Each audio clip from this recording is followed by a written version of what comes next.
I know the E is very tricky. Good morning, everyone. Good morning. How are you? This is an awesome crowd. Thank you so much for being here today. This is an important conversation about the leadership of our city going forward. And I want to start with this. This campaign for me is about putting people first.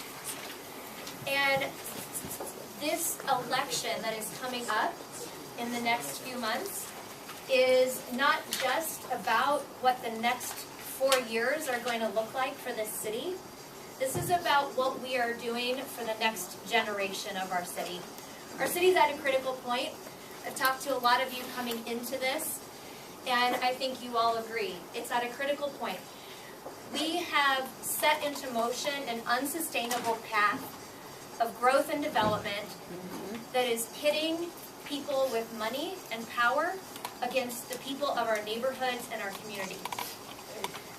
We have seen a tremendous few years of economic growth, and yet we have been left on our heels in a reactive position, letting development happen to the community, not proactively planning, not making bold decisions to put into place the things that we need to do to support continued population growth, to take care of the communities and the residents that have been here for generations, and to be able to support the people that are going to continue to come here to this city because it is such a great city.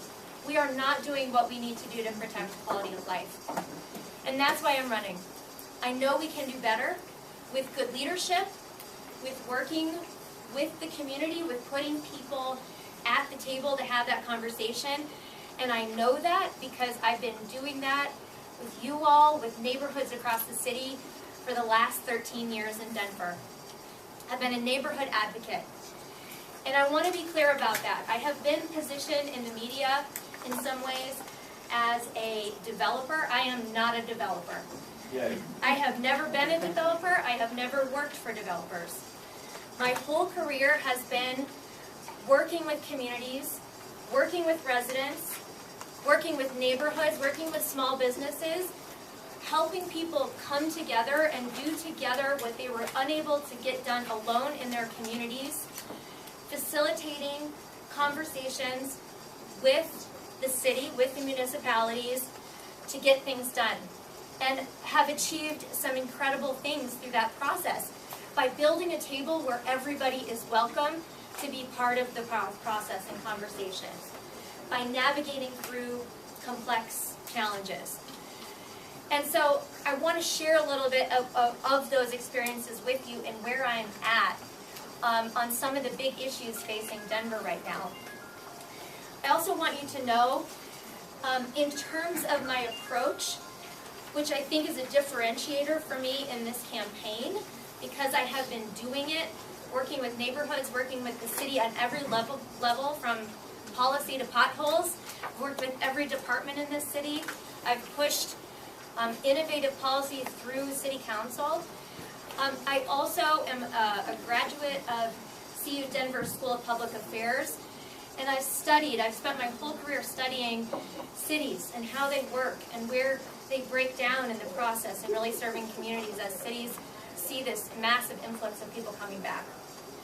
But more importantly to me, in the community work, I've been engaged in processes such as working with the neighborhood of Athmar Park, where because the neighborhood planning process for the city is estimated to take something like 20 years, and the neighbors of Athmar Park were facing some significant infrastructure challenges for their community, they got a grant to bring me in to pull together a plan so that they could get a leg up on getting money from the GO bond to address some of the complex challenges they were having as a community. I worked with the residents of Platt Park and brought together developers and property owners and residents and small businesses to the table to do a design overlay for Old South Pearl Street after we started to see the character of the street completely being destroyed by developers building micro units right up to the sidewalk where commercial buildings and businesses used to be. And we brought everybody together to find a solution that was for everybody, that was about the character of the community. I worked with the businesses and property owners on East Colfax to address challenges with pedestrian safety on the street, with green infrastructure, with creating more people-centric places, by helping them leverage funding through the property owners and get money out of the GO bond to make significant investments. I'm most proud of working with 5 Points and Cole and Globeville and Elyria Swansea through my efforts of helping to form the Art District organization in River North, which has invested funding, and I've gotten to be a part of a leadership effort on the city's very first additional density affordable housing overlay, which requires 5 times affordable be built on site. The city's first district-wide design overlay, which requires that when developers come in and build, they do it in a way that at least provides character and activation on the street level. The city's first ever tiny home village was the only neighborhood champion for the homeless. I was the only neighborhood champion in the city that stepped up to say, we will support the housing for the homeless in our community, and we will get the support of everybody in our community to do that. The first street built to ultra-urban green standards, which takes stormwater runoff and treats it before we dump it back into the Platte River. These are critical things. I have been working with neighborhoods to push back on developers and development, to put controls on it, so that neighborhood by neighborhood we're finding creative ways to protect the character and to make sure we're building a healthy community for the long term. That's the sort of stuff that is critically important to me for the future. And I know that if we had a leader in the mayor's office who valued those same types of things, that we could achieve a lot together for this city. So my vision for the city starts with putting people first. 5 minutes of Q&A now? Oh my gosh, that was 7 minutes? That was 7 minutes. Can I just wrap up? Yeah, wrap up. Okay, starts with putting people first. It's quality of life. It's ensuring we're economically sustainable, that people can live here and do business here. It is building a big table that is inclusive of everybody. And it is ensuring that we are standing up for ethical, transparent, and accountable leadership from the mayor's office. We need to have leaders that hold themselves to a higher level of accountability than we do right now. I'm happy to talk about more, but in respect to you, I'll let people ask questions and we can go from there. When you talk about affordable housing, what does that look like to you? When I talk to a lot of people, especially in my age group, we see a lot of times something being advertised as affordable housing, but when we look at it, it's still way out of range for us. That's right. So when you say affordable, what does that actually look like? So I think we have to look at what I would call the continuum of housing, from our most vulnerable population on the street all the way up to really looking now at AMI of 120% AMI, which is people that are, making 40, 50, 60,000, but the city right now, with the cost of living, you have to make an income of between 65 and 70,000 just to be able to afford a home here. So there's different tools that apply to those different segments of housing. Quite a bit of tools for the lower AMI, up to 60%. Not very many tools right now, and not a great focus on those higher levels. Also, I have a great concern that we're putting a lot of our affordability focus on rental, and we need to help people build equity. So we need to get away from talking about this great fund that we have, which is important, and that's been a focus. We have a couple $100 million in an affordable housing fund, but those dollars are not translating into units, and that will be my focus. Yeah. I was really interested about the green as a water treatment thing. I guess Yes. I'm not as educated as I should be about what's going on with that and what's happened and what would your plan be? Yeah, and I want to talk just quickly. Please repeat the question. Sure. He's asking about the green stormwater infrastructure. I'm not sure who said that because it lights my eyes, and what I would do about that for the future. What my focus is on greening and sustainability. What's been done, and what does it entail, and what would happen? So the city adopted something called the Ultra Urban Green Standards a few years ago, which is a way to build streets and city infrastructure in a more sustainable way, that we treat stormwater runoff before it goes into the water system.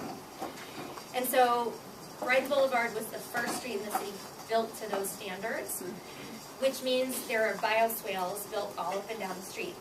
So the stormwater collects in the bioswales. The bioswales carry plantings, they have trees and natural grasses. Those bioswales, the water sits there, it's treated, and all the toxic chemicals are removed through that process that are run off from the road, and it's treated before it dumps into the Platte River. So the city requires developers to treat their stormwater runoff before it's sent to the river, but they do not hold themselves to the same standard for all the projects that they do. So we have almost $1 billion of infrastructure projects that are going to be built because of the GO bond. And we need to hold ourselves accountable as a city that every project needs to have those ultra urban green standards in place, and that we're prioritizing green space, that we're protecting Park Hill Golf Course, that we're not losing green space, but we're adding more green space, more trees, and we're addressing the impervious surface area, which creates this runoff that creates water quality issues for us.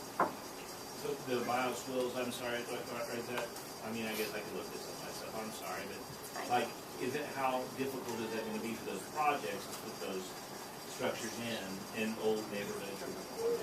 It's not difficult at all. There is an additional cost associated with building them, because instead of just building a pipeline, you have to build the place where the water sits and how it's treated before it goes in. But if we want to build a sustainable future for Denver, it's worth the cost now to do that and protect us later. So it's just cost. Okay, you got time for one more. Sorry. No, you're. One more. Yep. So I wanted to circle back to a point you made earlier regarding the unfair litigation as a developer candidate. While you were talking, I used our Clean Slate Now Action website to look up your contributions. And it didn't count about 45 special interest contributions for what looks like developer donors. So I'm wondering how you reconcile that you're not the developer candidate, but yet you have significant developer donors. Yep. And What's the question? I will repeat the question. The question is about how I reconcile not being a developer or somebody with association with developers, while I have developer dollars that have been contributed to my campaign funds so far. Significantly more than other candidates. So there are a couple of developers that have contributed early in the campaign to my campaign. I will say I've had over 150 unique donations to my campaign that were across the board, much more, there's a much broader representation of small business residents, neighborhood folks that I've worked with. I need to say this, developers have been problematic in the way they've been allowed to develop in this city because we don't put controls on them. The city can put controls on them, as can neighborhoods if they're empowered to do so. We can't look at a broad swath of group like people who build the buildings in Denver and say, you're all bad people.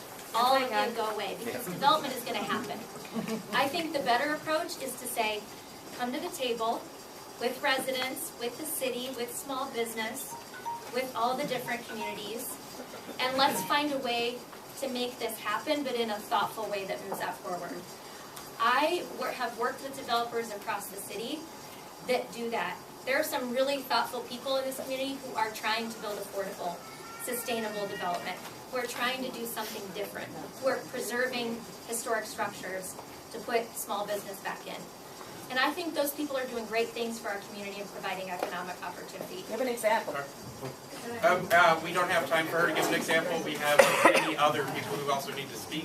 So thank you, Jamie, for your time. Can I just say thank you very much. My website is jamiefordenver.com, JAMIEFOR. We're on social media as well. I hope you'll learn more about me. We're taking a neighborhood tour all over the city. We'll be out and about. And I hope I will have your support on May 7th. Thank you very much. Thank you.